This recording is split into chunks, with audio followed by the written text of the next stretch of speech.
Haueko 11:04, 22 eta 18 irabazi diete Muruak eta Gabirondok Peña eta Salaberriri binakako B-serie txapelketako finalean Bergaran jokatu da eta favorito ziren Murua eta Gabirondo eta eurek eskuratu dute txapela. Gogora ezagun azken jardunaldian, finalerdietako azken jardunaldi horretan, batetik Peña eta Salaberri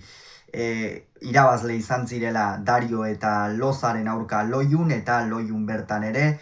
22 eta 2 gainetik pasata irabazi zieten Muruak eta Gabirondok Salaberria eta Gaskueri. Horren ondorioz bi bikote hauek sailkatu dira finalera eta hasieratik nagusitasuna erakutsi dute Muruak eta Gabirondok. Hor 12 eta 6 aurreratu dira lehen etenaldi horretan eta ordura arte Arkaiz Gabirondo jaun eta jabe izan da atzeko kuadroetan. Berak markatu du aldea, Gazteluko atzelariak, eta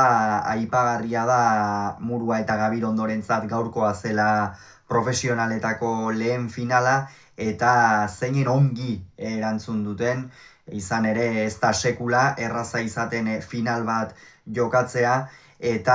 hala ere bikain jokatu dute hasieratik amaierara arte Muruak eta Gabirondok izan dituzte gorabera txiki batzuk une zehatz batzuetan, baina oro har fin aritu dira eta partida hasieran Salaberri ematen ikusi dugu,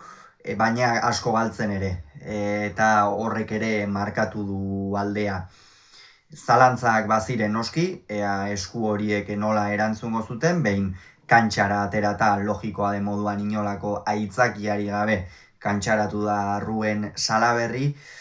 baina konfiantza faltarekin ikusi dugu eta konfiantza falta horrek noski aldeak ezin markatzera bultzatu Fuenmaiorko atzelaria eta era berean Jonander Peñari oso abagune gutxi utzi dizkio aurrean. Jonander Peñaren jarrera azpimarratzekoa izan da, ez du partida ona jokatu Tolosarrak, baina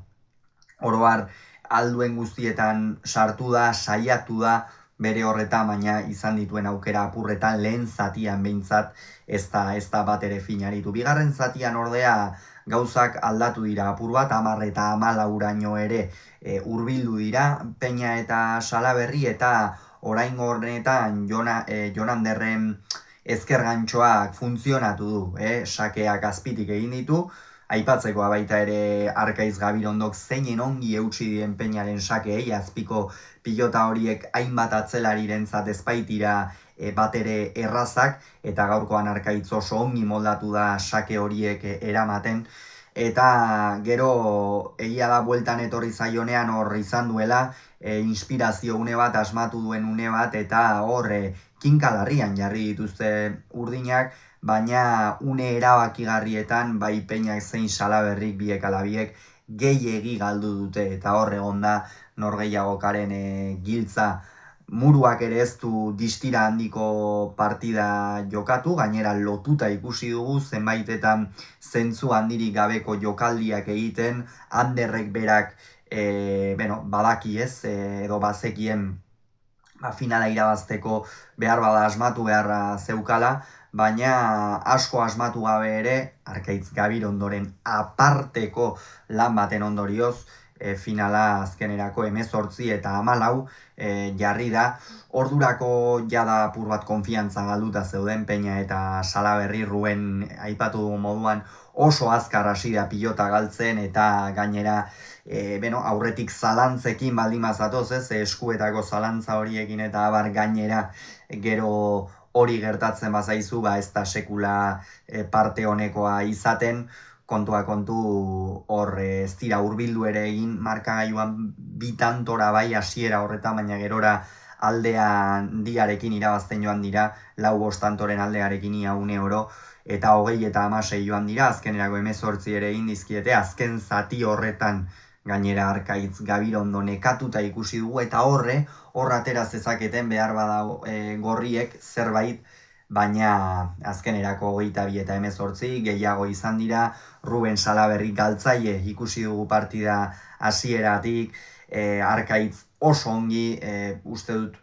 lau pilota besterik ez zituen galduko, horrek esan nahi du sendotasun ikeragarria erakutsi duela atzeko kuadro horietan ere Gazteluko atzelariak, eta partida bikaina jokatu du oro har, eta bera izan da laukotean onena. Anderrek, tarteka asmatu du, baina oro har lotuta ikusi du, eta Peñari etorri zaizkion aukera apur horietan ez du asmatu, eta hor ere egon da norgehiagokaren gakoa.